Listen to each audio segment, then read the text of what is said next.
don't worry, there is still plenty of Ireland left to discover. Hi, welcome, come on in. My name is Aoife and today I am taking you through all of the books coming out this year by Irish authors that I cannot wait to get to. Some of them might have already come out already, but I've still got them on my list because I haven't actually got a copy of them yet. Some of them are still to come. Some of them are from brand new authors to me. Some of them are from established favourites. But all these all have in common is that I just can't wait to read them. Let's start at the start of the year with one that is already out and came out on the 26th of January. That is Fling by Joseph Murphy. And the way that I can kind of think to describe this to you is picture the Pina Colada song, but make it a book. This book is about Colin and Tara, who have been married for years. It was love at first sight when they met each other, but now things are starting to get a little bit sour. Things are starting to go a bit downhill. So both of them, unbeknownst to the other, go on a dating app and meet their perfect match. I have a feeling that this is kind of like a You've Got Mail situation in that you don't know who it is that you're talking to.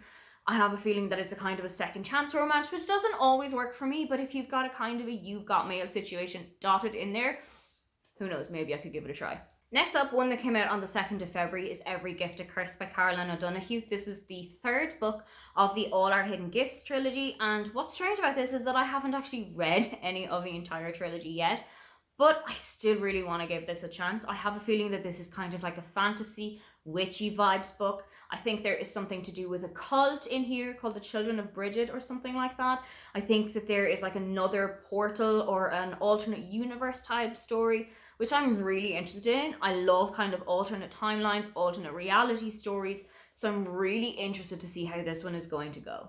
I just have to read the other two first.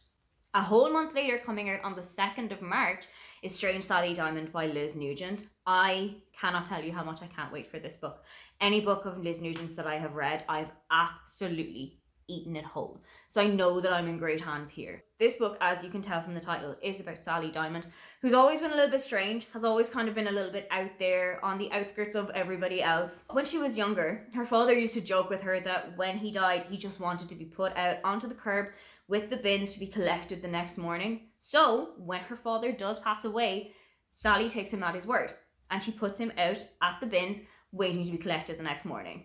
Then when this is all discovered, everybody kind of learns a little bit more about Sally's psyche, about what she is really like, and she kind of gets thrown into this whole world of turmoil and of change for her and people really discovering who she is on the inside.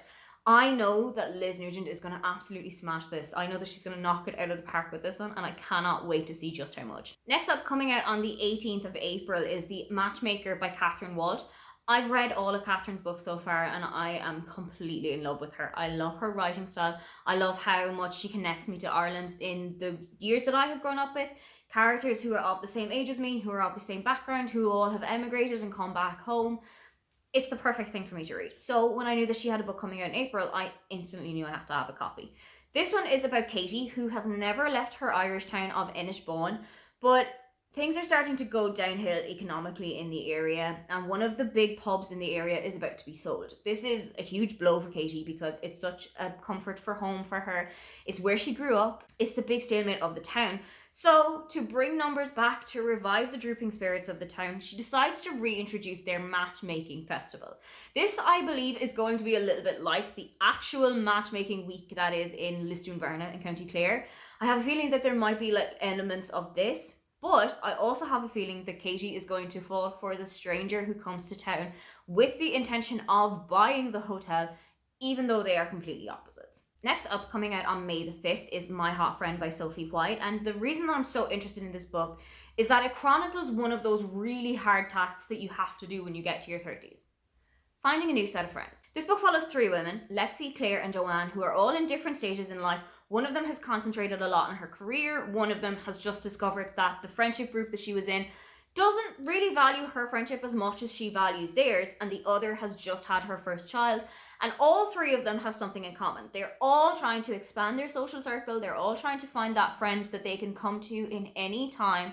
And I'm really interested to see how this is going to go, particularly because as I've moved to a lot of new areas in my life, I have also struggled a lot with trying to find friends, trying to find a little community wherever I'm living. So I'm hoping that that is going to be something I find in the pages of this book. Coming out then on the 25th of May is The Happy Couple by Nisha Dolan. This follows Luke and Celine, who are engaged to be married next year. They are in unrequited love with each other, and I'm really interested to see how that's going to work out, in that they are unrequitedly in love with each other but also getting married. But it also follows one of the bridesmaids, it follows one of the groomsmen, it follows one of the guests at the wedding, and I have a feeling that this is going to be a kind of like a Love Actually story, and that all of these stories are going to intertwine. Everyone is going to have like an interpersonal relationship with each other, and I really love books with a huge cast of characters. Sometimes there can be too many of them, but I have a feeling that Nisha Dolan is going to really set it all out evenly, and everything is going to be explained very gently. Maybe there might even be like a dramatis personae at the start of the book, but I'm really interested to see how she's going to do with this. Coming out on June 6th is a YA book called The Do's and Donuts of Love by Adiba Jagadar. This is going to be her 4th book. And I don't read a whole lot of YA, but there was one thing about this book that I knew I wanted to have it and I had to read it. It features a baking show. I read a couple of books that have baking shows, kind of Bake Off, MasterChef vibes in them, and I've absolutely fallen in love with them. So I knew that when I saw this, it was probably going to be a hit for me, even if it is a YA book. It follows Shireen, who has just broken up with her girlfriend Chris, and to kind of take her mind off of it is going on this kind of junior Bake Off show back in Ireland. But to her chagrin, Chris is also one of the contestants. However, Shireen is also really starting to fall for another contestant called Neve, and I have a feeling that that's going to make sparks fly between all 3 of them. I'm so invested in any kind of baking show, cooking show, any kind of thing like that that's in a book, so hopefully this is the perfect read for me. And then coming out on the 22nd of June, another appearance for Caroline O'Donoghue on this list with The Rachel Incident. This is about Rachel, who is 21, she is a college student, and she's in love with 2 men in her life.